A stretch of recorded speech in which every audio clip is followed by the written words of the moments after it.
नमस्कार दोस्तों, आप सब लोग कैसे हैं बेटा। मैं सीएमए सुमित रस्तोगी आज आपके पास कॉस्ट शीट का लेक्चर 1 समझाने के लिए आया हूँ, जिसके अंदर मैं आपको बताने वाला हूँ कि जब आप एग्जाम में जाएंगे और वहाँ पहला डिस्क्रिप्टिव क्वेश्चन 2A के नाम से मिलेगा, तो वो क्वेश्चन आपको मिलेगा कहाँ से? कॉस्ट शीट चैप्टर से।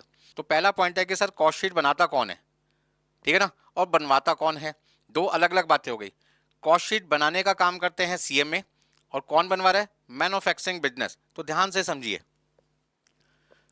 हाँ जी, जो भी मैन्युफैक्चरिंग बिजनेस होते हैं वो ये जानने की कोशिश करते हैं कि जो प्रोडक्ट हम कस्टमर को बनाकर देंगे उसकी एस्टिमेटेड कॉस्ट कितनी होगी, सेल वैल्यू कितनी मिलेगी, और हम सेल में से कॉस्ट को रिकवर करने के बाद जो प्रॉफिट कमाएंगे वो कितना है। ठीक है जी। तो इसका मतलब क्या हुआ? मैन्युफैक्चरिंग बिजनेस वो बिजनेस होते हैं जो रॉ मटेरियल को फिनिश गुड्स में कन्वर्ट करते हैं। पहला पॉइंट, रॉ मटेरियल को पहला पॉइंट रॉ मटेरियल को किस में कन्वर्ट करना है? फिनिश गुड्स में। ऐसे बिजनेस को हम कहते हैं मैन्युफैक्चरिंग बिजनेस, जो टेंजिबल गुड्स कस्टमर को डिलीवर करते हैं। क्या बनाना चाहते हैं? कॉस्ट शीट बनाना चाहते हैं। क्यों बनाना चाहते हैं? ताकि उनको कॉस्ट, सेल और प्रॉफिट के बारे में पता लगे और वो डिसीजन मेकिंग कर सकें कि जिस प्रोडक्ट को बनाकर वो बेचना चाहते हैं उससे प्रॉफिट होगा या लॉस होगा। लॉस होगा तो वो नहीं बनाएंगे, प्रॉफिट होगा तो वो बनाएंगे। बिल्कुल सही बात है।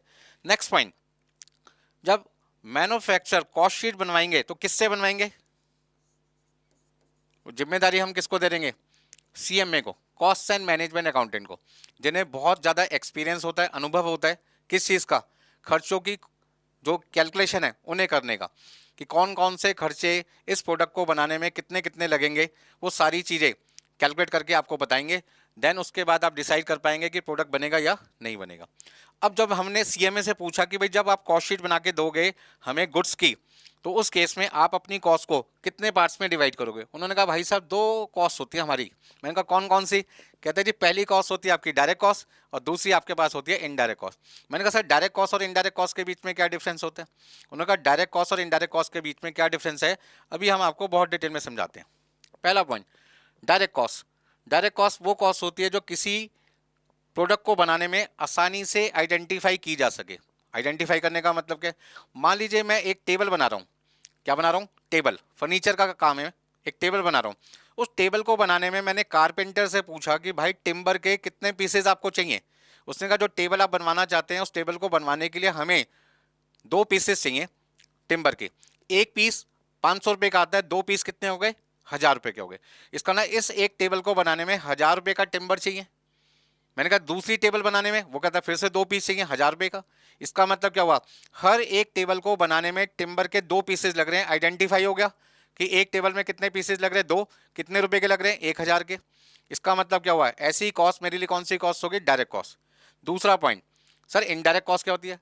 कोई भी खर्चा कर लो और खर्चा करने के बाद आपको ये ना पता चले कि वो खर्चा एक के लिए कितना था। जैसे हमने मान लीजिए टेबल बनानी है और टेबल बनाने के लिए हमें टेबल को मजबूती भी देनी है, तो उसमें फेविकॉल भी लगेगा, उसमें कील पेज भी लगेंगे, नेल्स लगेंगे। तो कहने का मतलब क्या हुआ? जब हमने कारपेंटर से पूछा कि एक टेबल में फेविकॉल कितने रुपए का लगेगा, कील पेज कितने रुपए के लगेंगे, तो उसने कोई जवाब नहीं दिया। उसने कहा भाई साहब 1 लीटर फेविकॉल मंगवा लो, 100 ग्राम इस नंबर की कील्स मंगवा लो, 5 नंबर की, 10 नंबर की, 20 नंबर की, 100 ग्राम उसने कील मंगवा ली। उसने कहा जितनी लगेगी मैं लगा दूंगा, बाकी सारा सामान यहीं छोड़ के चला जाऊंगा। इसका मतलब उसने बेटा जवाब क्या दिया? जवाब उसने ये दिया कि आप यहाँ पर फेविकॉल 1 लीटर मंगवाओ, 100 ग्राम की ये नंबर की कील्स मंगा लो, जितनी लगेगी मैं लगा दूंगा, बाकी छोड़ के चला जाऊंगा। मतलब जवाब उसने क्लियर नहीं दिया कि एक टेबल बनाने में मेरा फेविकॉल का या नेल्स का खर्चा कितना आएगा। अब मैं यहाँ पे जो फेविकॉल मंगवा रहा हूँ वो किसी एक टेबल को बनाने के लिए नहीं मंगवा रहा, 2 3 टेबल 4 टेबल जितनी मुझे बनवानी है सबके लिए मैंने कंबाइंड मंगवा लिया। कील पेज मैंने सबके लिए कंबाइंड मंगवा लिया।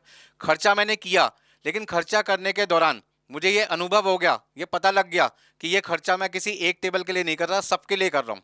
जब खर्चा बेटा मैं सबके लिए कर रहा हूँ तो ऐसी कॉस्ट को हम कहते हैं इनडायरेक्ट कॉस्ट। ग्रुप कॉस्ट क्या कहते हैं बेटा? Group cost. जब कोई खर्चा ग्रुप के लिए इनकर किया जाता है तो वो हो जाती है इनडायरेक्ट कॉस्ट, और जब कोई खर्चा सिंगल यूनिट को बनाने के लिए किया जाता है उसे कहते हैं डायरेक्ट कॉस्ट। ठीक है जी। These cost are incurred for the benefit of a single cost unit. ये बात मैंने अभी आपको समझाया कि एक यूनिट बनाने के लिए आप उस कॉस्ट को इनकर कर रहे हैं। एग्जाम्पल में रॉ मटेरियल की कॉस्ट, जो मशीन को चलाने वाले वर्कर हैं उसकी लेबर चार्जेस, डायरेक्ट एक्सपेंसेस, ये 3 चीज़ें शामिल होती हैं किसमें बेटा? डायरेक्ट कॉस्ट में। अब इनडायरेक्ट कॉस्ट में क्या आता है? इनडायरेक्ट कॉस्ट में हमने क्या लिखा है? These cost can not be conveniently identified with a particular cost unit process of department. These cost are incurred for the benefit of number of cost unit. Number का मतलब एक से ज्यादा यूनिट को बनाने के लिए आपने खर्चा किया है। एग्जाम्पल, रेंट, रिपेयर्स, डेप्रिशिएशन, आपका जो मैनेजर की सैलरी हो गई, fuel charges, lubricant, oil, foreman salary, supervisor salary, ये सारे के सारे खर्चे जब आप इनकर करते हैं तो क्या सोच के इनकर करते हैं? सुपरवाइजर को सैलरी क्या आप पर टेबल बनाने के लिए दे रहे हैं, या जितनी टेबल बनेगी उन सबको सुपरवाइज करने के लिए दे रहे हैं? तो आपका जवाब है सर यहाँ पे सुपरवाइजर को जो हमने सैलरी दी होगी उसमें एक टेबल बनाने के लिए नहीं दी, जितनी भी टेबल हमारी फैक्ट्री में बनेगी उन सबको चेक करने के लिए, सुपरवाइज करने के लिए हमने उसको रखा हुआ है। इसका मतलब जैसे ही मेरा आंसर आया कि इसकी सैलरी का बर्डन सब पे चार्ज किया जाएगा, खर्चा मेरा क्या हो जाएगा? इनडायरेक्ट हो जाएगा। खर्चा क्या हो जाएगा? इनडायरेक्ट। इनडायरेक्ट का मतलब ग्रुप की कॉस्ट, और डायरेक्ट कॉस्ट का मतलब सिंगल कॉस्ट, सिंगल प्रोडक्ट की बनाने की कॉस्ट। अब इसको बहुत डिटेल में हम समझेंगे अभी। यानी क्या क्या चीजें शामिल हैं इसके अंदर डायरेक्ट कॉस्ट में? Direct material, direct labour, direct expenses. यहां पर आपके पास आएगा indirect material, indirect labour, indirect expenses. Sir आप तो कॉस्ट शीट चैप्टर समझा रहे हैं, डायरेक्ट कॉस्ट और इनडायरेक्ट कॉस्ट के बारे में क्यों बता रहे हैं? बहुत सारे बच्चों का क्वेश्चन ये होता है मुझसे। तो बेटा इसका सिंपल जवाब ये है कि जब एक मैन्युफैक्चरर कॉस्ट अकाउंटेंट से अपने प्रोडक्ट की कॉस्ट शीट तैयार करवाते हैं तो कॉस्ट अकाउंटेंट कहता है जो कॉस्ट मैं यहाँ पे लिखूंगा स्टेटमेंट में, कॉस्ट शीट का एक स्टेटमेंट है जहाँ पे सारे खर्चे लिखे जाएंगे, उन खर्चों को कॉस्ट अकाउंटेंट ने कहा मैं दो पार्ट में डिवाइड करके चलूंगा, एक डायरेक्ट कॉस्ट और दूसरी इनडायरेक्ट कॉस्ट। तो सबसे पहले कोई भी पर्सन किसी भी प्रोडक्ट की टोटल कॉस्ट एस्टिमेटेड बेसिस पे तभी निकाल पाएगा जब उसको ये पता चलेगा कि कॉस्ट शीट बनाते टाइम जो खर्चे लिखे जाते हैं वो कौन से तरीके से लिखे जाते हैं, कैसे लिखे जाते हैं, कौन सा खर्चा पहले नंबर पे आएगा, कौन सा दूसरे पे, कौन सा आखिरी नंबर पे आएगा। जब तक बेटे आपको इन सब चीज़ों का पता ही नहीं होगा आप सही कॉस्ट शीट नहीं बना पाएंगे। तो उसके लिए कॉस्ट अकाउंटेंट ने कहा कि हम अपने सारे खर्चों को दो पार्ट में डिवाइड कर देंगे, पहला खर्चा हमारा डायरेक्ट कॉस्ट है, दूसरा हमारा खर्चा इनडायरेक्ट कॉस्ट है। मैंने कहा बिल्कुल सही बात है। वो कहते हैं डायरेक्ट कॉस्ट को आप कह सकते हैं प्राइम कॉस्ट और इनडायरेक्ट कॉस्ट को आप कह सकते हैं ओवरहेड कॉस्ट। मतलब एग्जाम में कई बार एमसीक्यू पूछा जा चुका है। क्या एमसीक्यू पूछा गया? Alternative name of direct cost, direct cost का ऑल्टरनेटिव नाम बताइए। तो आपका सिंपल आंसर क्या होगा? Prime cost. और आपका इनडायरेक्ट कॉस्ट का ऑल्टरनेटिव नाम बताइए, इनडायरेक्ट कॉस्ट का ऑल्टरनेटिव नाम बताइए, तो आपके पास क्या आ जाएगा? Overhead cost. बात समझ में आ गई? तो कहने का मतलब क्या? सिंगल यूनिट बनाने के लिए कोई भी खर्चा आसानी से आइडेंटिफाई हो जाए डायरेक्ट कॉस्ट से। यदि आप खर्चा कर रहे हैं और वो खर्चा सिंगल यूनिट के लिए नहीं कर रहे, टू और मोर यूनिट्स के लिए, दो या दो से ज़्यादा यूनिट्स के लिए खर्चा कर रहे हैं, तो समझ लो वो खर्चा आपका कौन सा हो गया? इनडायरेक्ट कॉस्ट हो गया। अब थोड़ा सा डिटेल में समझ लेते हैं इसको। ये तो हो गया थ्योरेटिकल पार्ट। देखिए हमारी टोटल कॉस्ट जो हमारे को इनकर करते टाइम ये ध्यान रखना पड़ता है कि वो कॉस्ट सिंगल यूनिट के लिए या दो से ज़्यादा यूनिट के लिए। तो मैं यहाँ पे आपके पास दो एग्जांपल लेके चल रहा हूँ। एक एग्जांपल मेरे पास है टेबल का और एक एग्जांपल है मेरे पास में शर्ट का। शर्ट का मतलब जो कमीज आप पहनते हैं। तो पहला एग्जांपल मैं लेके चल रहा हूँ टेबल। यदि मैं टेबल बना रहा हूँ तो उस टेबल को बनाने में मैं तीन तरीके के खर्चे कर रहा हूँ डायरेक्ट नेचर के, direct material, direct wages, direct expense. और तीन खर्चे मैं कर रहा हूँ यहाँ पर इनडायरेक्ट नेचर के, इनडायरेक्ट मटेरियल, इनडायरेक्ट वेजेस और इनडायरेक्ट एक्सपेंस। सर क्या मतलब हुआ इसका? ध्यान से समझिए बेटा। जब मैं यहाँ पे टेबल बनाऊंगा तो टेबल बनाने के लिए जो मुझे टिम्बर खरीदना पड़ेगा वो टिम्बर मेरे लिए क्या है? डायरेक्ट मटेरियल है। क्योंकि हर टेबल बनाने के लिए मुझे दो दो पीसेस मंगवाने पड़ेंगे, क्योंकि कारपेंटर ने कहा था 2 पीस से टेबल तैयार हो जाएगी। इसका मतलब दूसरी टेबल बनाऊंगा फिर 2 पीस चाहिए, फिर तीसरी टेबल बनाऊंगा फिर मेरे को 2 पीस चाहिए, चौथी टेबल बनाऊंगा फिर से 2 पीस चाहिए। अब आगे देखिए डायरेक्ट वेजेस। कारपेंटर ने कहा कि एक टेबल बनाने के मैं आपसे 1000 रुपये लूंगा, दूसरी टेबल के फिर से 1000 रुपये लूंगा, तीसरी टेबल के फिर से 1000 रुपये लूंगा। इसका मतलब हर एक टेबल के कारपेंटर ने हमारे को अमाउंट बता दिया। कॉस्ट आइडेंटिफाई हो गई सिंगल टेबल की। कारपेंटर के जो खर्चे होंगे, लेबर के जो खर्चे होंगे, वो मेरे लिए हो जाएगा डायरेक्ट वेजेस। नेक्स्ट आपके पास है डायरेक्ट एक्सपेंस। सर ये डायरेक्ट एक्सपेंस क्या होते हैं? बहुत डिटेल में समझाएंगे। डायरेक्ट एक्सपेंस में यहाँ पर भी एग्जांपल ले रहे हैं डिजाइन एक्सपेंस।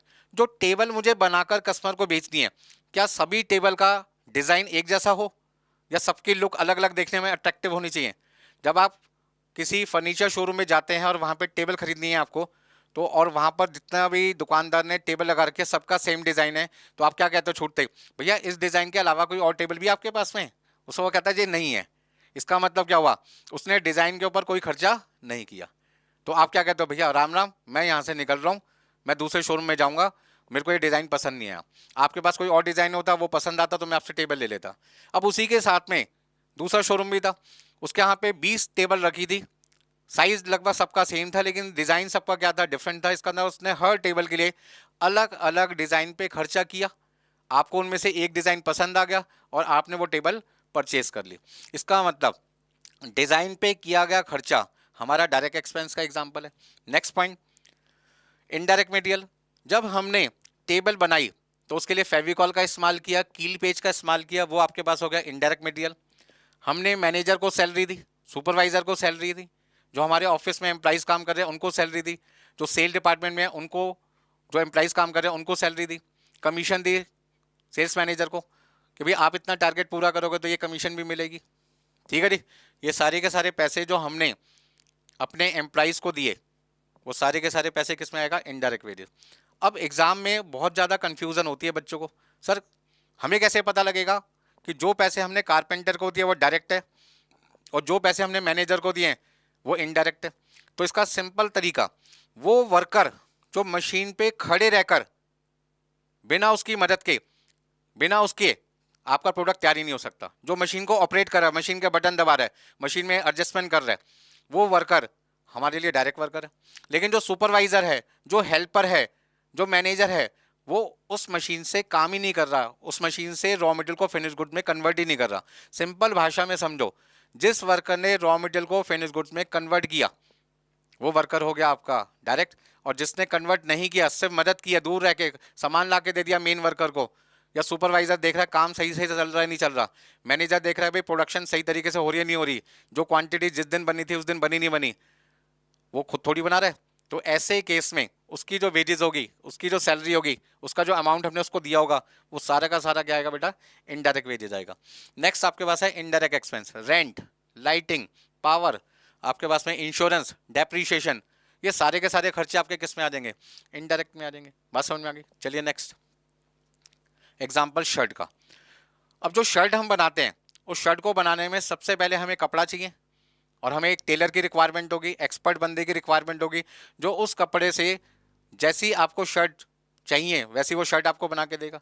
मान लीजिए मैं गया टेलर के पास, मैंने कहा जी मुझे अपने नाप की एक शर्ट बनवानी है। उसने कहा भाई साहब 2 मीटर कपड़ा खरीद लाओ। मैंने कहा जी कपड़ा भी आप ही दे रहे हो मुझे, मैं क्यों खरीद के लाऊं मार्केट से। उसने कहा जी 1 मीटर कपड़ा 1000 रुपये का है, 2 मीटर कपड़ा 2000 रुपये का है, आप पसंद कर लीजिए। उसने 4-5 मेरे को कपड़े की वैरायटी दिखाई, मेरे को पसंद आ गया। मैंने कहा जी ये कपड़ा मुझे चाहिए। उसने कहा जी 1000 रुपये के हिसाब से 2 मीटर कपड़ा 2000 रुपये का आएगा। इसका ना एक शर्ट मेरे नाप की बनाने के लिए टेलर ने मुझे कहा जी 2000 रुपये का कपड़ा है, कौन सा मटेरियल हो गया, क्लोथ, डायरेक्ट मटेरियल हो गया। क्योंकि सिंगल शर्ट को आइडेंटिफाई किया ना मैंने, सिंगल शर्ट के लिए 2000 रुपये का मटेरियल लगाना भाई मैंने, क्लोथ का कपड़ा जो खर्चा है वो मेरे लिए डायरेक्ट मटेरियल है। अब मैंने टेलर से पूछा भाई साहब आप मेरे नाप की शर्ट को बनाने के लिए कितने पैसे लोगे। उसने कहा जी 1000 रुपये लूंगा।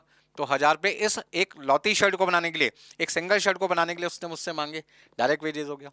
मैंने कहा भाई साहब जो शर्ट आपने सबकी बनाई है वैसा डिज़ाइन मुझे नहीं चाहिए, डिफरेंट डिज़ाइन होना चाहिए। पार्टी शर्ट बनवानी है मुझे, जब मैं पार्टी में जाऊँ तो दुनिया मुझे देखे और मुझसे पूछे रुक रुक के भाई साहब शर्ट तो बड़ी कमाल की लग रही है, आप बड़े ज़बरदस्त लग रहे हो, चमक रहे हो उसमें, आप ये शर्ट कहाँ से सिलवाई।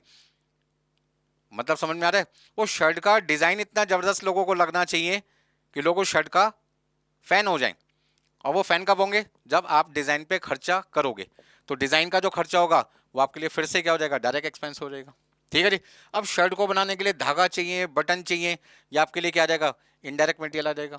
आपके पास हेल्पर चार्जेस, आपके पास में सुपरवाइजर की सैलरी, आपके पास में मैनेजर की सैलरी, ये सारे खर्चे क्या आ जाएंगे, इनडायरेक्ट वेजेस आ जाएंगे।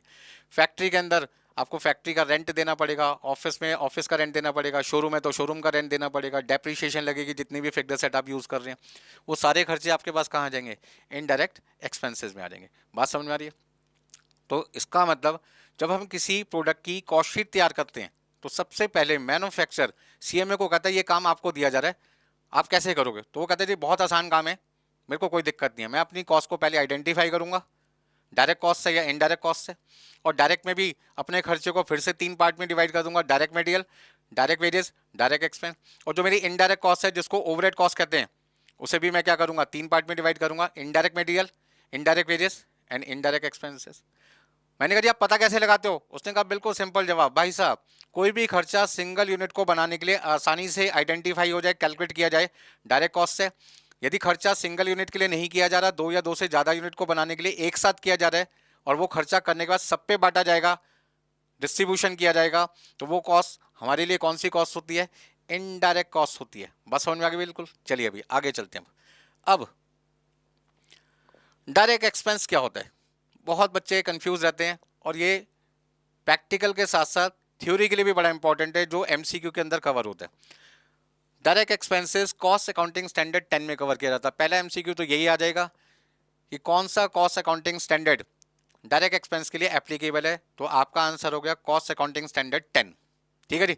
दूसरा, कॉस्ट अकाउंटिंग स्टैंडर्ड के बाद आपसे पूछ सकते हैं कि डायरेक्ट एक्सपेंस के एग्जांपल्स दीजिए। हाँ जी, नेक्स्ट क्वेश्चन क्या पूछ सकते हैं कि डायरेक्ट जो आपके एक्सपेंस हैं उसमें एग्जांपल क्या क्या हो सकते हैं, तो मैं कहूँगा जी डिज़ाइन एक्सपेंस। दूसरा रॉयल्टी, रॉयल्टी को अभी थोड़ा सा डिटेल में समझेंगे। कैरेज एंड आपके पास में क्या आ जाएगा? Mould, special tools, hire charges of special machine, special dies. ये सारे के सारे एग्जाम्पल हैं किसके? डायरेक्ट एक्सपेंस के। स्पेशल जुड़ते ही, स्पेशल का मतलब क्या होगा? पर्टिकुलर प्रोडक्ट को बनाने के लिए ये खर्चा किया जा रहा है, सबके लिए नहीं, पर्टिकुलर प्रोडक्ट के लिए, इसलिए वो डायरेक्ट एक्सपेंस का एग्जाम्पल बन गया।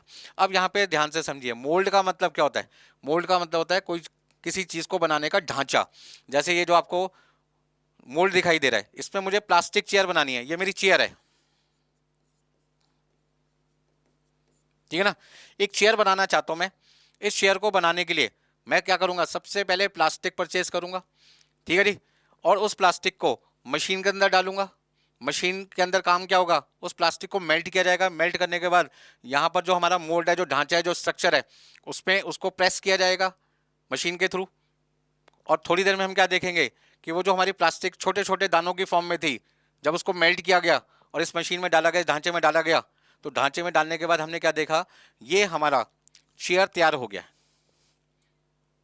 बस समझ में आ रहा है? ये हमारी चेयर तैयार हो गई। तो ये जो मोल्ड है ये हमारा डायरेक्ट एक्सपेंस है, क्योंकि यहाँ पर हर चेयर के डिजाइन के लिए अलग अलग मोल्ड बनाना पड़ेगा।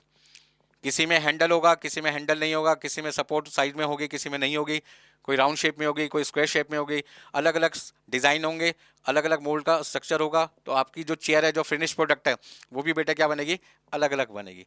नेक्स्ट आपके पास है रॉयल्टी। सर इसको थोड़ा सा डिटेल में समझा दो, इस पर कई बार प्रैक्टिकल क्वेश्चन भी आ जाता है और थ्योरी क्वेश्चन एमसीक्यू में भी आ जाता है। यदि एग्जाम में रॉयल्टी किस पे बेस पे दे रखी है? If royalty is based on quantity. Royalty किस पे दे रखी है आपको बेटा? क्वांटिटी के बेस पे। तो हमने यहाँ पे रॉयल्टी पर यूनिट कितना ले लिया? 10 रुपये।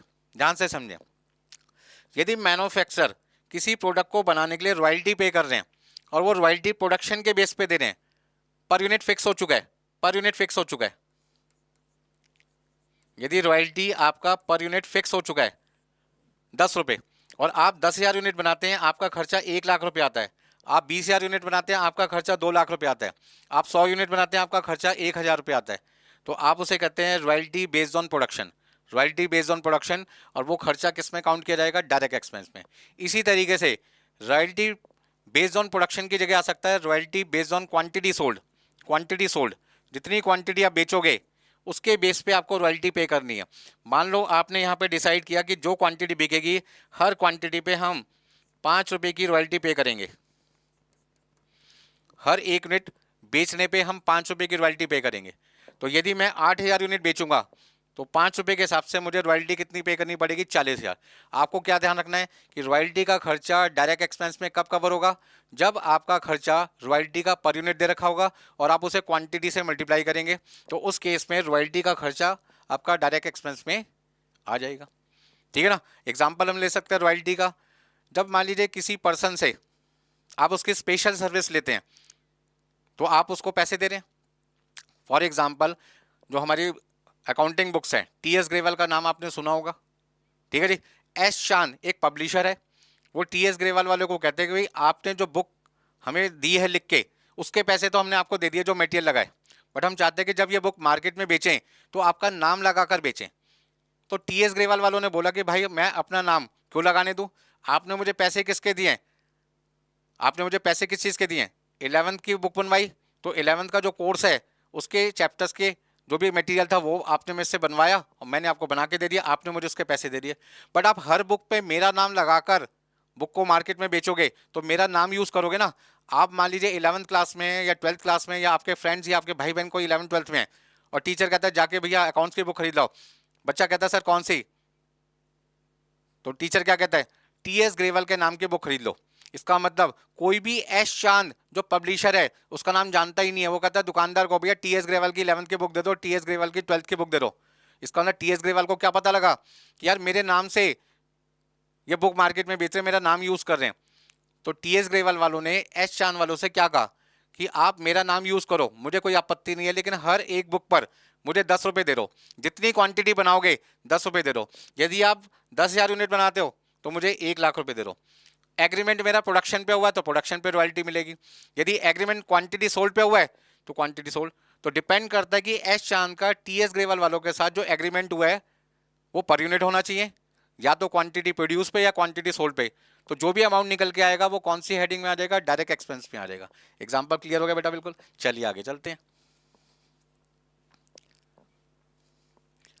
अब आपके सामने एक मैं लाया हूं एग्जांपल छोटा सा, ठीक है जी। ये मेरे पास है क्लोथ, कपड़ा, दैट इज रॉ मटेरियल।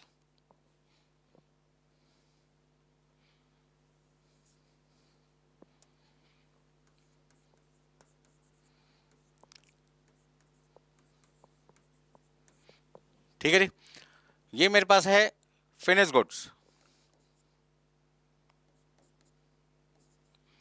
आप इसे कह सकते हैं शर्ट, ठीक है ना।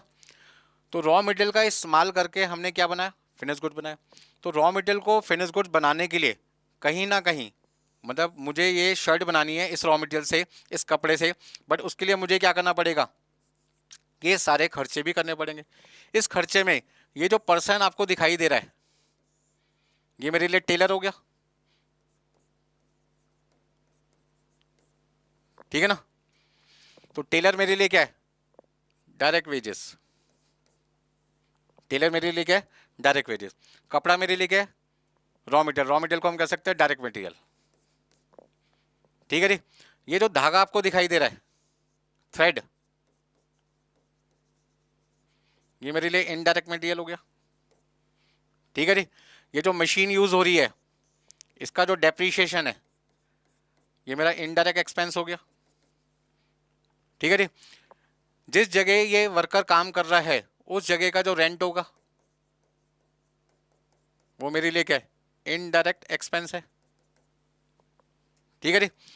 शर्ट को बनाने में जो डिजाइन का खर्चा किया जाएगा, जो डिजाइन का खर्चा किया जाएगा वो मेरे लिए डायरेक्ट एक्सपेंस हो जाएगा। ये वर्कर ढंग से काम कर रहा है नहीं कर रहा फैक्ट्री में, इसको चेक करने के लिए यदि हमने कोई सुपरवाइजर रखा हुआ है तो सुपरवाइजर की जो सैलरी होगी वो सैलरी हमारे लिए क्या होगी? Indirect wages. तो आपको यहां पे एग्जांपल में क्या दिखाई दे रहा है? डायरेक्ट मटेरियल भी दिखाई दे रहा है, डायरेक्ट लेबर भी दिखाई दे रही है, डायरेक्ट एक्सपेंस भी दिखाई दे रहा है, इनडायरेक्ट मटेरियल भी दिखाई दे रहा है, इनडायरेक्ट लेबर भी दिखाई दे रही है, इनडायरेक्ट एक्सपेंस भी दिखाई दे रहे हैं। इसका मतलब क्या हुआ कि जब आपका प्रोडक्ट बनेगा तो कॉस्ट अकाउंटेंट को सबसे पहले जो भी खर्चे वो कर रहे हैं उन्हें डायरेक्ट कॉस्ट और इनडायरेक्ट कॉस्ट में बांटना पड़ेगा। डायरेक्ट में 3 चीज़ें आ गई, इनडायरेक्ट में भी 3 चीज़ें आ गई। सारे खर्चों को पहले आप आइडेंटिफाई कर लोगे और जब आप स्टेटमेंट बनाओगे तो सिस्टमैटिक तरीके से लिखना है, जैसे हम कहते हैं कॉस्ट शीट। फटाफट से समझिए, कोई दिक्कत इसमें किसी को भाई? चलिए, तो इतना समझने के बाद मैं आपके लिए आपका एक टेस्ट ले रहा हूँ जिसमें मैंने ये सारी चीज़ें आपके लिए लिखी हुई हैं और मैं जानना चाहता हूँ कि भाई ये खर्चे कौन से हैं।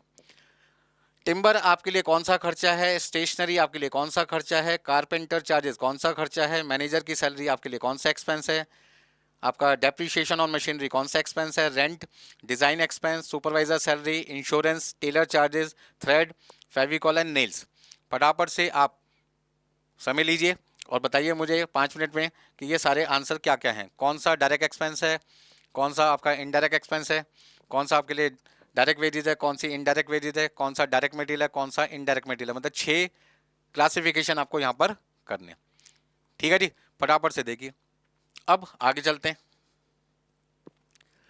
बच्चों से जब मैंने पूछा कि भाई आपका क्या राइट आंसर है तो उन्होंने मुझे बताया सर टिम्बर मेरे लिए डायरेक्ट मटेरियल है, स्टेशनरी मेरे लिए इनडायरेक्ट मटेरियल है, कारपेंटर को जो मैंने पैसे दिए वो डायरेक्ट वेजेस है, मैनेजर को जो सैलरी दी वो हमारे लिए इनडायरेक्ट वेजेस है, डेप्रीशिएशन इनडायरेक्ट एक्सपेंस है, रेंट मेरे लिए इनडायरेक्ट एक्सपेंस है, डिज़ाइन का खर्चा डायरेक्ट एक्सपेंस है, सुपरवाइजर की सैलरी मेरे लिए इनडायरेक्ट एक्सपेंस है, इंश्योरेंस इनडायरेक्ट एक्सपेंस है। हाँ जी, सुपरवाइजर की सैलरी क्या होगी? इनडायरेक्ट वेजेस, सुपरवाइजर की salary indirect wages, insurance indirect expenses, tailor का खर्चा डायरेक्ट वेजेस, धागे का खर्चा इनडायरेक्ट मटेरियल, फेविकॉल नेल्स आपके पास आ गए इनडायरेक्ट मटेरियल। मतलब जो खर्चे आप कर रहे हैं, जितने भी खर्चे आपने किसी प्रोडक्ट को बनाने के लिए किए हैं, आप उसको समझो। कॉस्टिंग का बेस चल रहा है भाई आपका। जो भी खर्चा कर रहे हो वो सारे खर्चे पहले लिख लो और लिखने के बाद उसको आइडेंटिफाई कर लो। डायरेक्ट है तो डायरेक्ट की हेडिंग में लिखेंगे, इनडायरेक्ट तो भैया इनडायरेक्ट की हेडिंग में लिखेंगे। बहुत ही सिंपल होता है कॉस्ट शीट बनाना। तो अब आगे चलते हैं, देखो भाई। हाँ जी, यहाँ से मेन आपका शुरू होता है कॉस्ट शीट क्या है। The statement of cost according to element wise is known as cost sheet. मतलब वो स्टेटमेंट जहाँ हम अपने खर्चों को एलिमेंट वाइज शो करते हैं। एलिमेंट का मतलब डायरेक्ट और इनडायरेक्ट एलिमेंट। दो एलिमेंट है ना बेटा, अभी तक आपको दो एलिमेंट मैंने बताए, या तो वो एलिमेंट आपका डायरेक्ट है या वो आपका एलिमेंट इनडायरेक्ट है। तो ऐसी कोई भी स्टेटमेंट जहां पर हम अपनी टोटल कॉस्ट को, अपने टोटल खर्चों को एलिमेंट के हिसाब से शो करते हैं, ऐसी स्टेटमेंट को हमने नाम दे दिया कॉस्ट शीट। आगे देखिए, in a cost sheet besides total expenditure, cost per unit of output and various stages of cost, prime cost से लेकर टोटल कॉस्ट के बीच में जो भी स्टेप्स आते हैं, जो भी खर्चों के स्टेजेस हैं, वो सारे के सारे हम क्या करते हैं? शो करते हैं सिस्टमेटिकली। मतलब हम कह सकते हैं कि कॉस्ट शीट क्या है? एक ऐसी स्टेटमेंट जहाँ टोटल कॉस्ट के साथ साथ हम अपनी कॉस्ट पर यूनिट और जितने भी खर्चे हम कर रहे हैं उन्हें सिस्टमेटिक तरीके से क्या कर रहे हैं? शो कर रहे हैं कि कौन सा खर्चा हमारी प्राइम कॉस्ट है, कौन सा खर्चा हमारा फैक्ट्री ओवरहेड है, कौन सा हमारा कॉस्ट ऑफ प्रोडक्शन है, कौन सी हमारी सेलिंग एंड डिस्ट्रीब्यूशन एक्सपेंस है, कौन से एडमिनिस्ट्रेटिव एक्सपेंसेस हैं, कितनी हमारी टोटल कॉस्ट है, कितनी हमारी सेल वैल्यू है, कितना हमारा प्रॉफिट है। सारी चीज़ें हम सिस्टमेटिकली लिख रहे हैं। तो जब सारी चीज़ें हम सिस्टमेटिकली लिखेंगे तो दुनिया को समझ में आएगा, और दुनिया को जब समझ में आने लगेगा तो लोग उस पर विश्वास करेंगे। विश्वास करेंगे तो आपको पता चल जाएगा यार प्रोडक्ट को बनाने के लिए जो स्टेटमेंट बनाई गई है ये बिल्कुल सही है। बात समझ में आ रही है? चलिए आगे चलते हैं। नेक्स्ट सर, कॉस्ट शीट के बारे में आपने काफ़ी कुछ बता दिया। अब आप ये बताओगे कि इसको प्रेजेंट कैसे करते हैं। तो आपके सामने यहाँ पे मैंने फॉर्मेट बना रखा है। इस फॉर्मेट में सबसे पहले हमारा जो पहला खर्चा होगा वो होगा डायरेक्ट मटेरियल। किसी भी प्रोडक्ट को बनाने के लिए, किसी भी प्रोडक्ट को बनाने के लिए सबसे पहले हमारे को डायरेक्ट मटेरियल की वैल्यू पता करनी होती है, क्योंकि जब तक मटेरियल आइडेंटिफाई नहीं होगा उस मटेरियल से फिनिश गुड्स कौन बनाएगा हम उस वर्कर को भी आइडेंटिफाई नहीं कर सकते। बात समझ रहे हो? यदि मुझे कारपेंटर की जरूरत है तो कब जरूरत है? जब मैं फर्नीचर बनाना चाहता हूँ। फर्नीचर मेरा फिनिश गुड्स है, बट उसको बनाने के लिए क्या चाहिए? Timber. Timber is a raw material, direct material. तो डायरेक्ट मटेरियल को आइडेंटिफाई करने के बाद ही बेटा हम कारपेंटर की रिक्वायरमेंट को फील करेंगे। कपड़े से मुझे शर्ट बनानी है, शर्ट बनेगी कपड़े से, तो कपड़े को शर्ट में कौन कन्वर्ट करेगा? कारपेंटर या टेलर? तो आपका आंसर है टेलर। तो टेलर की रिक्वायरमेंट कब होगी? जब मैं कपड़े से शर्ट बनाना चाहूंगा। दैट इज कपड़ा मेरे लिए क्या है? पहले नंबर का खर्चा है। दूसरे नंबर का खर्चा कौन बनाएगा उसको? Direct wages. डिजाइन लगेगा या नहीं लगेगा ये हर प्रोडक्ट के ऊपर डिपेंड करता है कि मैन्युफैक्चर उस प्रोडक्ट को अलग अलग बनाना चाहता है तो अलग अलग डिजाइन का खर्चा करेगा, एक जैसा बनाना चाहता है तो फिर बात ही खत्म हो गई, डिजाइन का खर्चा करने की जरूरत ही नहीं है। नेक्स्ट आपके पास आ जाएगा फैक्ट्री का खर्चा, क्योंकि रॉ मटेरियल खरीद लिया, वर्कर को बुला लिया, डायरेक्ट एक्सपेंस हमने कर लिया। अब आपको प्रोडक्ट बनाना है, कहाँ पे बनाएंगे? एक ऐसे प्लेस पे जहाँ पर हम वर्कर को मटेरियल प्रोवाइड करेंगे, मशीन्स प्रोवाइड करेंगे, हेल्पर प्रोवाइड करेंगे, सुपरवाइजर देंगे, इंस्ट्रक्शंस देंगे, गाइडेंस देंगे, और वहाँ पे वो वर्कर उस रॉ मटेरियल को फिनिश गुड्स में कन्वर्ट करेगा। तो जहाँ पे रॉ मटेरियल फिनिश गुड्स में कन्वर्ट किया जाता है उस प्लेस को, उस जगह को हम कहते हैं फैक्ट्री। और उस फैक्ट्री में जो भी खर्चे होंगे आप उसे कहते हैं फैक्ट्री ओवरहेड, फैक्ट्री एक्सपेंसेस। बात समझ में आ गई? नेक्स्ट आपके पास क्या है? ऑफिस एंड एडमिनिस्ट्रेटिव ओवरहेड, ठीक है ना। और लास्ट आपके पास है सेलिंग एंड डिस्ट्रीब्यूशन। तो इसका मतलब क्या हुआ? जब हम कॉस्ट शीट बनाएंगे तो हमारे कितने खर्चे हो गए? एक डायरेक्ट मटेरियल, दूसरा डायरेक्ट वेजेस, तीसरा डायरेक्ट एक्सपेंस। इन तीनों का जो सम होगा बेटा उसे हम कहते हैं प्राइम कॉस्ट, जिसको हम कहते हैं डायरेक्ट कॉस्ट। प्राइम कॉस्ट भी कह सकते हैं, डायरेक्ट कॉस्ट भी कह सकते हैं। उसके बाद factory overhead, office and administrative overhead, selling and distribution overhead. तो ओवरहेड यहाँ पर तीन कैटेगरी में आ गए, फैक्ट्री, ऑफिस और सेलिंग। तो सबसे पहले हमने फैक्ट्री का खर्चा कंसीडर करना है, फिर ऑफिस का, फिर सेलिंग का। सारे खर्चे आप सिस्टमेटिकली ऑर्डर में ऐड कर दो, लास्ट में आपके पास आ जाएगी टोटल कॉस्ट, और आप उसे सेल वैल्यू से कंपेयर करके क्या बताओगे बेटा, हमारा प्रॉफिट कितना है।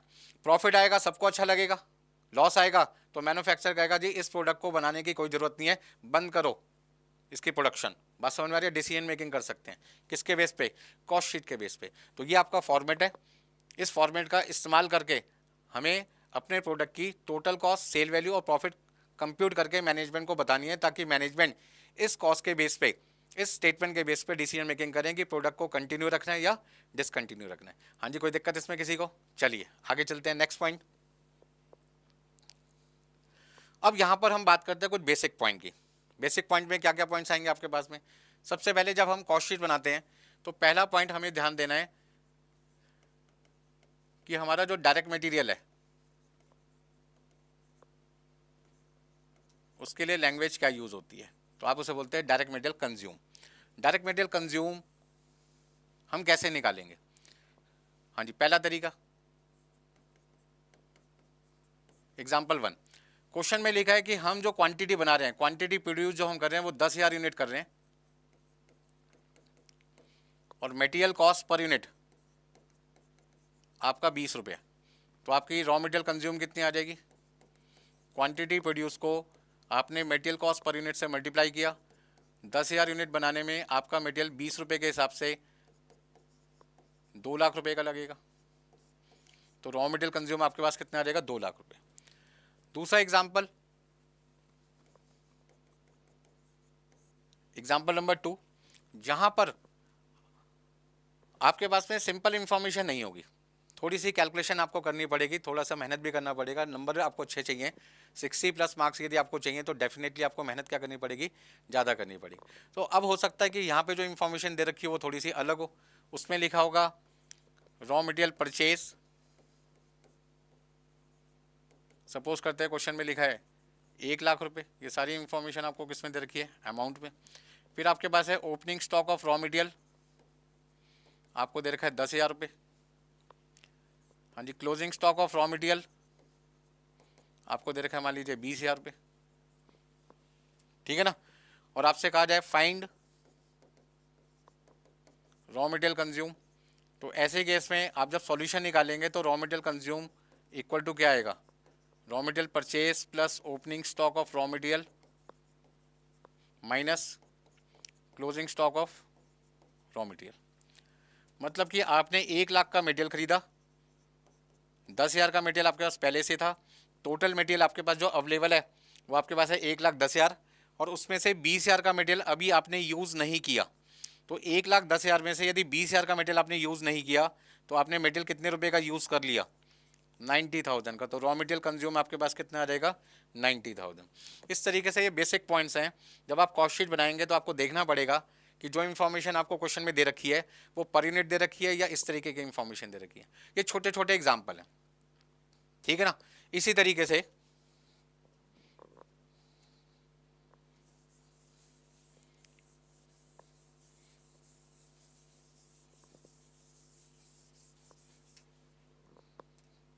एग्जाम्पल 3 ले सकते हैं। मान लीजिए आपको क्वेश्चन में इंफॉर्मेशन दे रखी है 2024 की और 2025 की। 2024 में जो क्वांटिटी है वो आपके पास है 1,000 यूनिट। 2025 में वो कहते हैं जी आप क्वांटिटी बनाएंगे 1,200, ठीक है ना। यहाँ जो मटेरियल कॉस्ट पर यूनिट है वो आपके पास में है मान लीजिए 200 रुपये। यहाँ मटेरियल कॉस्ट पर यूनिट नहीं दे रखी, ठीक है ना। हाँ, क्वेश्चन में अदर इंफॉर्मेशन दे दी, अदर इंफॉर्मेशन में उन्होंने लिख दिया material cost per unit increase by 10%। Material का खर्चा पर यूनिट आपका 10% क्या हो गया? बढ़ गया। इसका मतलब जो मटेरियल आपको 200 रुपये के हिसाब से मिला करता था, अब वो मटेरियल आपको कितने रुपए का मिलेगा? अब वो मटेरियल आपको कितने का मिलेगा? 200 रुपये प्लस 10%। अब यहाँ पे बच्चे कंफ्यूज हो जाते हैं कि सर कैलकुलेशन कैसे करें। तो सिंपल, यदि मैं कैलकुलेटर से ही काम करूँगा तो 200 रुपये लिखूंगा प्लस 10% करूँगा और मेरे पास आ जाएगा 220 रुपये, 220। लेकिन इसको सिंपल तरीके से समझें तो जो मटेरियल आपको 200 रुपये का मिलता था उसके लिए 200 रुपये तो देने ही पड़ेंगे। 10% महंगा हो गया, 200 रुपये का 10% इसका मतलब वो मटेरियल अब आपको 20 रुपये पर यूनिट महंगा मिलेगा, मतलब कि आपको मटेरियल की जो कॉस्ट लगानी पड़ेगी वो लगानी पड़ेगी 220 रुपये। अब ऐसे में सॉल्यूशन मटेरियल कॉस्ट कितना आ जाएगा आपका, एग्जाम्पल 1 को याद करो, क्वांटिटी प्रोड्यूस 1000 इंटू 200 रुपये, और यहाँ पर 1200 यूनिट आपने बनाई है,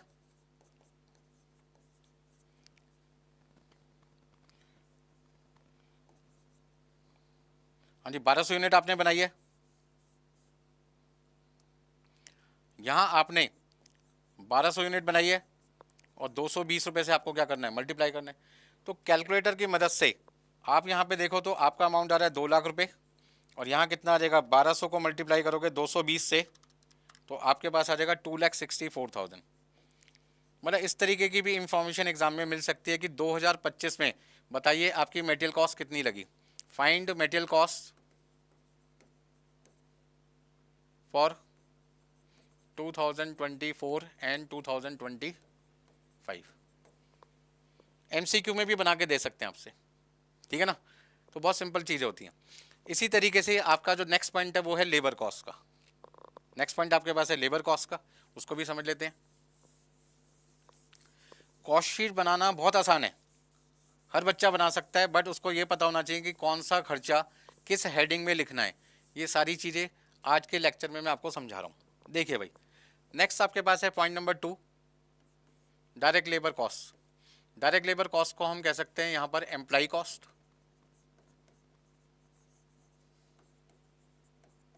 हम कह सकते हैं डायरेक्ट वेजेस, ठीक है जी। सर ये कैसे कंप्यूट की जाती है, तो इसके लिए भी 2-3 केस देख लो। एग्जाम्पल 1, यदि क्वांटिटी प्रोड्यूस आपको दे रखी है क्वेश्चन में 10,000 यूनिट, और साथ में लिखा हुआ है labour cost per unit ₹25, find direct wages, तो आपका आंसर क्या होगा। डायरेक्ट वेजेस निकालने के लिए बेटा क्वांटिटी प्रोड्यूस को लेबर कॉस्ट पर यूनिट से मल्टीप्लाई करेंगे, मतलब कि 10,000 यूनिट को आप मल्टीप्लाई करेंगे 25 से, और आपके पास आ जाएगा 2,50,000। एग्जाम्पल 1। हाँ जी, कोई दिक्कत इसमें किसी को। दूसरा example, wages paid. Wages paid आपको बेटा दे रखा है 10,000 रुपये, या 1 लाख रुपए ले लेते हैं। वेजेस पेड 1 लाख रुपए। हाँ जी, outstanding wages at the end, outstanding wages at the beginning. ये सारी इंफॉर्मेशन आपको क्वेश्चन में दे रखी है। यहाँ पे लिखा हुआ है 8,000 रुपये, यहाँ पे आपका लिखा हुआ है 4,500। फाइंड वेजेस चार्ज, ठीक है जी। तो ध्यान रखना, जो कॉस्ट शीट हम बनाएंगे वो ठीक उसी तरीके से बनेगी जैसे फाइनेंशियल अकाउंटिंग में आप ट्रेडिंग पीएनएल बनाते हैं, तो वहाँ पर जो वेजेस लिखते हैं वो कौन से लिखते हैं, वेजेस पेड लिखते हैं या वेजेस चार्ज लिखते हैं। तो आपका आंसर होगा वेजेस चार्ज लिखते हैं। अक्रूवल बेस पे बनती है, कौन से कॉन्सेप्ट पे बनती है, अक्रूवल बेसिस पे। समझ में आ गई बात। तो जैसे नॉन एनपीओ पढ़ते हो, इनकम एंड एक्सपेंडिचर बनाते हो, कौन से बेसिस पे बनता है इनकम एंड एक्सपेंडिचर, आपका अक्रूवल बेसिस पे। Receipt and payment cash basis पे। पर यहाँ जो कॉस्ट शीट बनेगी कौन से बेसिस पे बनेगी, अक्रूवल बेसिस। तो एमसीक्यू तैयार हो गया भाई आपका। यदि एक मैन्युफैक्चर अपनी कॉस्ट शीट तैयार करवाते हैं सीएमए से, तो सीएमए कौन सा बेस यूज करते हैं, कैश बेसिस या अक्रूवल बेसिस। तो आपका आंसर होगा अक्रूवल बेसिस भाई, no cash, only accrual basis. चलो भाई, अब यहाँ पे वेजेस चार्ज का फॉर्मूला क्या होगा, सॉल्यूशन क्या होगा। तो जैसे आपने अकाउंट्स में पढ़ा वही सेम कॉन्सेप्ट है। हाँ जी, wages charge equal to wages paid plus outstanding wages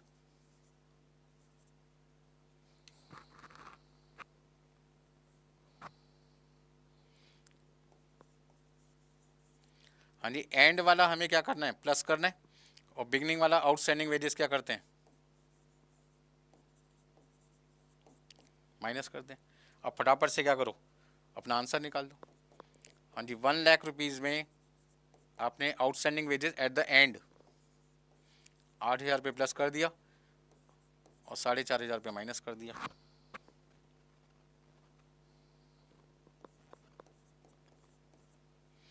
तो देखो कितना अमाउंट आएगा। हाँ जी, 1 लाख प्लस 8,000 माइनस 4,500, आपका आंसर आ जाएगा बेटा 1,03,500। हाँ जी, कोई दिक्कत? अब तीसरा एग्जांपल लेके चलते हैं। ये बिल्कुल बेसिक पॉइंट्स हैं। अभी मैंने कॉस्ट शीट के बारे में तो बात ही नहीं करी। कॉस्ट शीट की जब तक वैल्यू ही मुझे नहीं पता होगी, स्टेटमेंट बना के करूंगा क्या? स्टेटमेंट तो बहुत आसान है। सबसे पहले डायरेक्ट मटेरियल, फिर डायरेक्ट वेजेस, फिर डायरेक्ट एक्सपेंस, तीनों का सम प्राइम कॉस्ट, फिर उसके बाद फैक्ट्री ओवरहेड, फैक्ट्री कॉस्ट आ जाएगा। देन उसके बाद ऑफिस एंड एडमिनिस्ट्रेटिव ओवरहेड आएगा, कॉस्ट ऑफ प्रोडक्शन, फिर opening closing stock finish goods की एडजस्ट करेंगे, कॉस्ट ऑफ गुड्स सोल्ड, फिर उसके बाद आप सेलिंग ओवरहेड ऐड कर दोगे, टोटल कॉस्ट, और सेल से कंपेयर करके टोटल कॉस्ट को क्या निकालोगे? प्रॉफिट निकालोगे। Format very simple, but format के अंदर जो वैल्यू पुट करनी है भाई, वही तो निकालना सीखना है। वही तो इस लेक्चर का पर्पज़ है। आज की जो क्लास चल रही है उसमें मैं आपको यही तो सारे पॉइंट समझाने की कोशिश कर रहा हूँ। अब एग्जाम्पल 3 पे आ जाओ। चलिए भाई एग्जाम्पल 3 पे चलते हैं।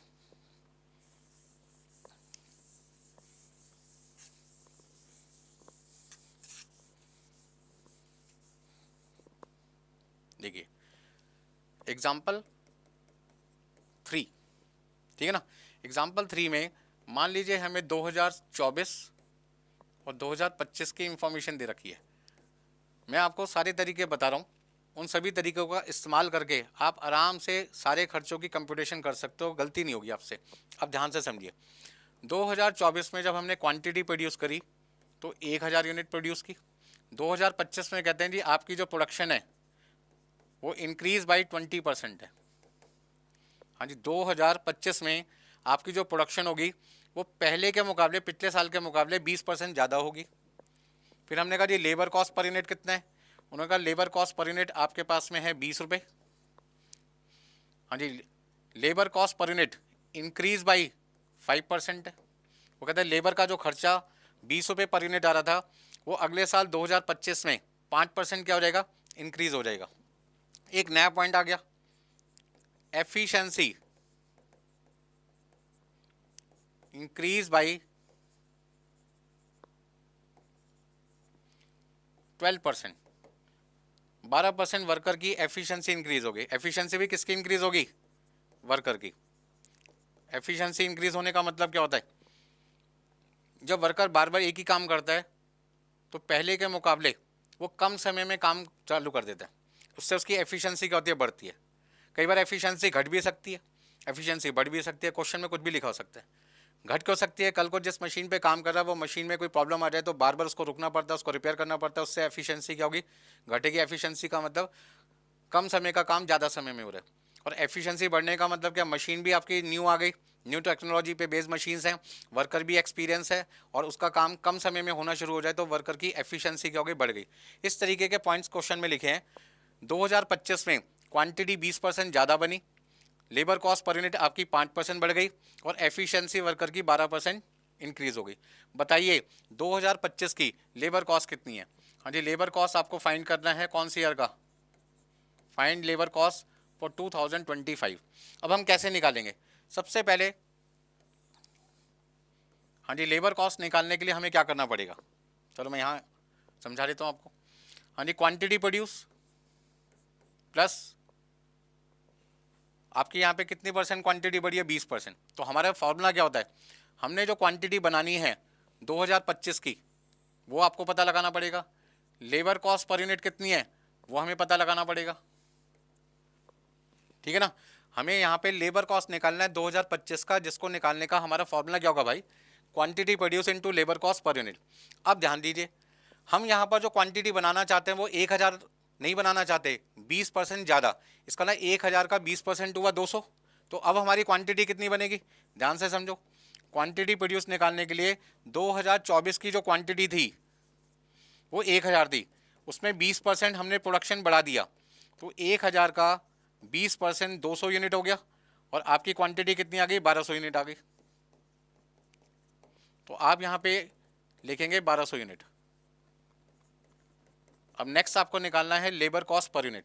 ये आपके लिए थोड़ी सी मेहनत का काम है, ठीक है ना।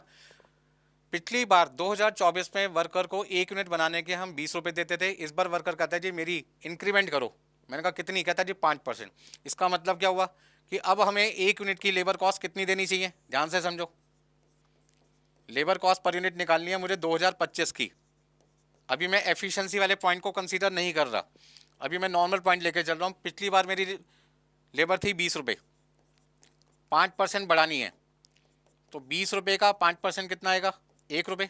कैलकुलेटर की मदद से चेक कर लो भाई, 20 रुपये का 5% आपके पास आ जाएगा 1 रुपये। इसका मतलब वर्कर कहता है जी मुझे कितने रुपये दे दो? कितने रुपये दे दो? 21 रुपये दे दो। बात समझ में आ रही है? तो यहाँ पे वर्कर की बिना एफिशिएंसी को चेक करे 1 यूनिट की लेबर कॉस्ट कितनी आ रही है? 21 रुपये आ रही है। लेकिन वर्कर की एफिशिएंसी बढ़ गई। अब एफिशिएंसी बढ़ने का मतलब क्या हुआ? एफिशिएंसी बढ़ने का मतलब ये हुआ कि वर्कर ज़्यादा समय का काम कम समय में कर रहा है, तो इससे आपकी सेविंग होगी। लेबर कॉस्ट पर यूनिट जो आपकी 21 रुपये आ रही थी वो थोड़ी सी क्या हो जाएगी? कम हो जाएगी। इसका मतलब ये 21 रुपये तब आपकी लेबर कॉस्ट पर यूनिट थी। ध्यान से सुनना, गलती मत कर देना एग्जाम में, जब हमने एफिशिएंसी को कंसीडर नहीं किया था। बेटा यदि मैं एफिशिएंसी को कंसीडर करूंगा तो मेरी लेबर कॉस्ट पर यूनिट बढ़ भी सकती है, घट भी सकती है, डिपेंड करता है एफिशिएंसी बढ़ी है या घटी है। एफिशिएंसी बढ़ रही है तो लेबर कॉस्ट पर यूनिट घटेगी, और एफिशिएंसी घट गई है तो लेबर कॉस्ट पर यूनिट बढ़ेगी। इसका ना एफिशिएंसी का लेबर कॉस्ट पर यूनिट के साथ में इनवर्स रिलेशन है, विपरीत रिलेशन है, विपरीत रिलेशन है।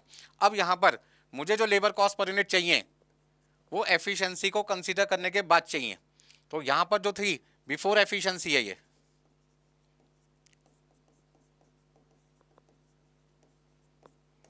Before efficiency. अब एफिशिएंसी को यदि मैं कंसीडर करूंगा तो फिर कितना आएगा? तो ध्यान से समझिए फिर से, लेबर कॉस्ट पर यूनिट जो अभी हमने निकाली है 21 रुपये निकाली है, ठीक है जी। यहां पर आपकी एफिशिएंसी 12% इंक्रीज हो गई है, तो आप डिवाइड करेंगे 112% से। तो 21 रुपये को डिवाइड किया 112% से, आपके पास आ जाएगा 18.75, और आप 18.75 से क्या कर देंगे? मल्टीप्लाई, क्योंकि एफिशिएंसी बढ़ी ना भाई, ज़्यादा समय का काम कम समय में हो रहा है। वर्कर को पैसे क्या देंगे? पर यूनिट कम देंगे, क्योंकि पहले मान लीजिए वो एक काम कर रहा था 1 घंटे में, अब वो काम कर रहा है 1 घंटे का मतलब 60 मिनट में। 60 की जगह हो सकता है वो 50 मिनट में करे, या 55 मिनट में करे, या 48 मिनट में करे। कहीं ना कहीं वो टाइम क्या ले रहा है? कम। टाइम कम लेगा तो भाई मेरी लेबर कॉस्ट पर यूनिट भी क्या होगी? कम लगेगी। बिल्कुल सही। तो अब आप 1200 को मल्टीप्लाई करो किससे? 18.75 से, और आपका आंसर आ जाएगा 22,500।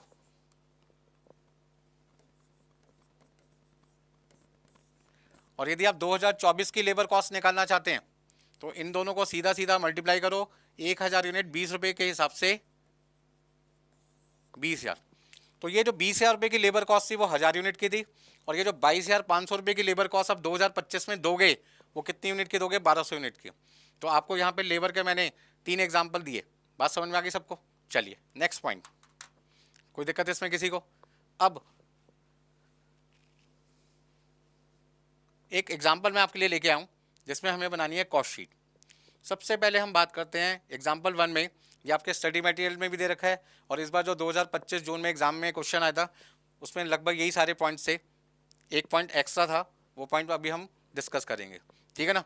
तो सबसे पहले बात करते हैं एग्जाम्पल 1 में आपसे क्या कहा गया है। Modern manufacturing company submit the following information. यहाँ पे आपको एक मैन्युफैक्चरिंग कंपनी उन्होंने इंफॉर्मेशन दे रखी है 31 मार्च को। सेल पूरे साल की है 2,75,000। इन्वेंट्री का मतलब stock at the beginning, finish goods का 7,000 रुपये। आपके पास में वर्क इन प्रोग्रेस का कितना है? 4,000। मटेरियल कंज्यूम कितना है आपका? 1,09,000। डायरेक्ट लेबर आपके पास है 65,000। फैक्ट्री का खर्चा 60% है किसका? डायरेक्ट लेबर कॉस्ट का। डायरेक्ट लेबर कॉस्ट कितनी है आपकी? 65,000। तो 65,000 का 60%, मतलब यदि मुझे फैक्ट्री ओवरहेड निकालना है तो 65,000 का मुझे करना पड़ेगा 60%। देखो कितना आता है? 65,000 का 60%, भाई मेरे पास कितना आ जाएगा? 39,000। इसका ना 39,000 मेरे पास क्या आएगा भाई?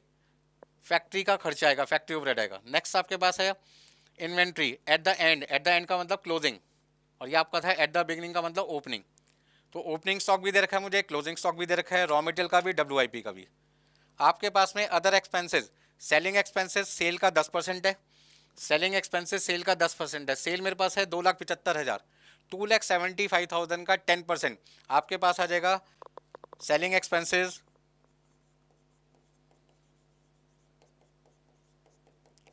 27,500, 27,500, और जो एडमिनिस्ट्रेटिव एक्सपेंसेस हैं वो सेल का 5% है। तो यदि 2,75,000 का मुझे 5% निकालना पड़े तो कितना आएगा, मेरे पास आ जाएगा 13,750।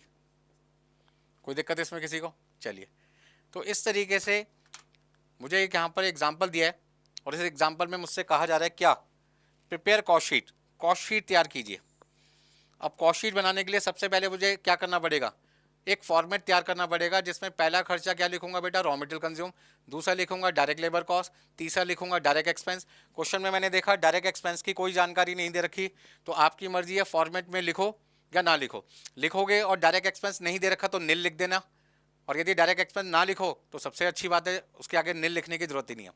तीनों का सम आपके पास आ जाएगा प्राइम कॉस्ट, उसमें आप ऐड कर दोगे फैक्ट्री ओवरहेड, ओपनिंग और क्लोजिंग WIP की एडजस्टमेंट करोगे तो आपको पता चल जाएगा फैक्ट्री में आज जो सामान बना है उसके ऊपर कितने रुपए खर्च हुए।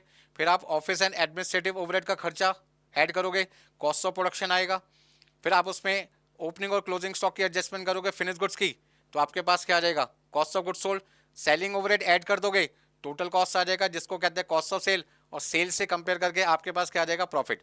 इतना छोटा सा काम करने के आपको एग्जाम में मिलते हैं सिर्फ 7 नंबर। कम है ज़्यादा है? मेरे हिसाब से तो बहुत ज़्यादा है यार, मेहनत जरा सी थी, नंबर 7 तो बहुत होते हैं भाई। चलिए आगे।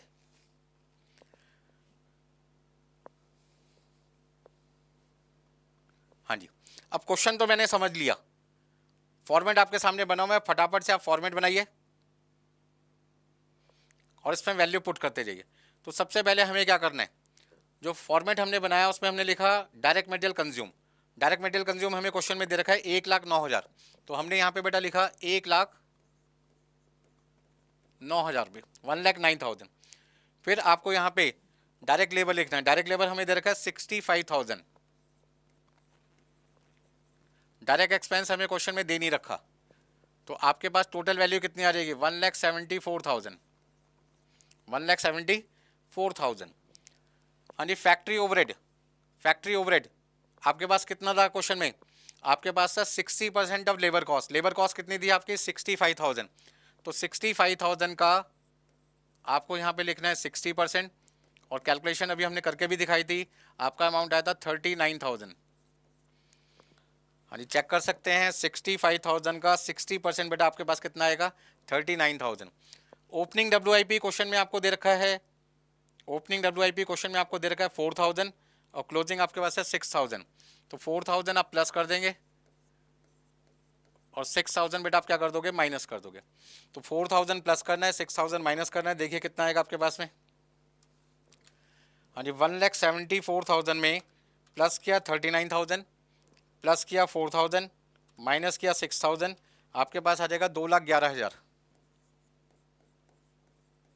2,11,000। हाँ जी, कोई दिक्कत इसमें किसी को? हाँ जी, क्वेश्चन में आपके पास में एडमिनिस्ट्रेटिव एक्सपेंसेस सेल का 5% है, ठीक है ना। तो एडमिनिस्ट्रेटिव एक्सपेंसेस सेल का, सेल आपके पास है 2,75,000 और 5% आपने यहाँ पे निकालना है, तो आपके पास कितना आ जाएगा, 2,75,000 का 5%, 13,750, 13,750 प्लस कर दो, यानी 2,24,750। Next, opening stock finish goods का, क्लोजिंग स्टॉक फिनिश गुड्स की वैल्यू आपको दे रखी है। ओपनिंग स्टॉक फिनिश गुड्स का 7,000 है और क्लोजिंग स्टॉक आपके पास है 8,000, तो 7,000 आपने प्लस करना है, 8,000 आपने माइनस करना है, तो आपके पास जो वैल्यू आएगी 2,23,750। हाँ जी, कोई दिक्कत है इसमें किसी को? Next point, selling and distribution overhead आपके पास था सेल का 10%,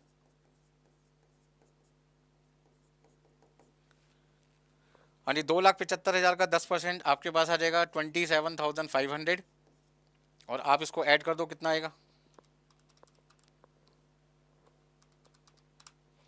हाँ जी, 2,51,250। सेल आपके पास है बेटा 2,75,000 और बैलेंसिंग फिगर आप मैन्युफैक्चरर को क्या कहेंगे कि जो प्रोडक्ट हम कस्टमर को बनाकर बेचेंगे उसकी टोटल कॉस्ट आपके पास आएगी 2,51,250, सेल वैल्यू है 2,75,000 और हमें 23,750 का 23,750 का प्रॉफिट हो जाएगा। तो मैन्युफैक्चरर बड़ा खुश है यार कि मुझे 23,750 रुपये का क्या मिल रहा है, प्रॉफिट मिल रहा है। तो इस तरीके से आपको क्या बनानी है, कॉस्ट शीट बनानी है। कोई पॉइंट आपको दिक्कत कर रहा है तो आप मुझसे पूछ सकते हैं, ठीक है ना। तो आज के हमने इस लेक्चर में क्या देखा, आज का हमने इस लेक्चर में ये देखा भाई जब मैन्युफैक्चरर कॉस्ट शीट बनवाते हैं सीएमए से, तो सीएमए अपनी टोटल कॉस्ट को सिस्टमेटिक तरीके से लिखना चाहते हैं और सिस्टमेटिकली लिखने के लिए उनको अपनी कॉस्ट को दो पार्ट में डिवाइड करना पड़ता है, डायरेक्ट कॉस्ट और इनडायरेक्ट कॉस्ट। डायरेक्ट में 3 तरीके के खर्चे आते हैं, direct material, direct labour, direct expense. और इनडायरेक्ट कॉस्ट में भी 3 आते हैं, indirect material, indirect expense, indirect labour. Format आपको समझ में आ गया होगा। फिर मैंने एग्जाम्पल दिया कि डायरेक्ट मटेरियल कॉस्ट कैसे निकालते हैं, लेबर कॉस्ट कैसे निकालते हैं, जहाँ पे आपसे गलती हो सकती है वो सारे पॉइंट्स मैंने आपको समझाए, ठीक है जी। एक एग्जाम्पल आपको मैंने कराया, कोई दिक्कत यहाँ तक। चलिए आगे देखते हैं, आगे का काम हम करते हैं लेक्चर 2 में।